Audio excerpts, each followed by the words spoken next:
Shunda u yoqda mashina qo'shib berishar ekanmi? Shunaqa ishkilar ketdi bilamiz. Furqat tumanining Chekchivaldoq mahallasida Desert Crown brendining navbatdagi turar joy majmuasi qurilayotgan ekan. 7 etaj, har bitta blokda 2 tadan podez, har bitta podezda 28 tadan xonadon, umumiy 168 ta xonadon bo'lar ekan. Zo'r tomoni bulardan uy olganlarga naq 10x bilan bitta jentani sovg'a qilib yuborishar ekan. Har bitta podezga bittadan 10x qo'yilibdi. Uylar sotilgandan keyin mashinalar o'ynalar ekan. Shunda har 28 ta odamdan bittasiga nasib qilar ekanda. Uylar bir xonalidan 3 xonaligacha bo'lar ekan. Uylarni bemalol 20% boshlang'ich to'lov bilan 60 oyga bo'lib to'lashga foizlasiz, penyalarsiz olib bo'lar ekan. Shunda bir xonali uyni oyiga 3 million 673 mingdan, 2 xonali uyni 4 million 384 mingdan, 3 xonali uyni 6 million 661 mingdan tushayotgan ekan. Shunda bir xonali uy kuniga 120 ming, 2 xonali 150 ming, 3 xonali 220 ming bo'lar ekanda. O'zi kattagina hovlida yashaydigan, lekin yaqin orada o'g'lini alohida qilib chiqarishni o'ylab yurgan Furqatlilarga zo'r variant ekanda. Gaz, svet, suvdan muammosi yo'q ekan. Yonida maktab, poliklinika, bog'cha, ikkita detskiy plashatka, stoyanka, xullas tinch, xavfsiz joy. Kirish chiqish bitta joydan bo'lib, atrofi o'ralgan bo'lar ekan. Uy kolonnalariga ham, katlaman qismiga ham qalin armaturalardan ishlashayotgan ekan. Uy baquvvatligidan xavotir olmasangiz ham bo'lar ekan. Daraxtlar ko'p, havo toza, mazza qilib yashaydigan joy ekan xullas. Aytgancha yilda oxirigacha bitkizib topshirishar ekan. Uylarni sotuvi 1-iyuldan boshlanar ekan.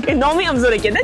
Chekchivaldoq nima degani o'zi? Mana ham bilmayman. Sizlar bilasizmi? Kommentariyada yozib ketinglar. Videoni uy olsammikin, mashina olsammikin deb o'yladim. Yurgan tanishlaringizga yuborib qo'ying. Bulardan uy oladigan bo'lsa ham uyli, ham mashinali bo'lishlari mumkin. Yana ham batafsil ma'lumot olish uchun mana shu raqamlarga qo'ng'iroq qiling.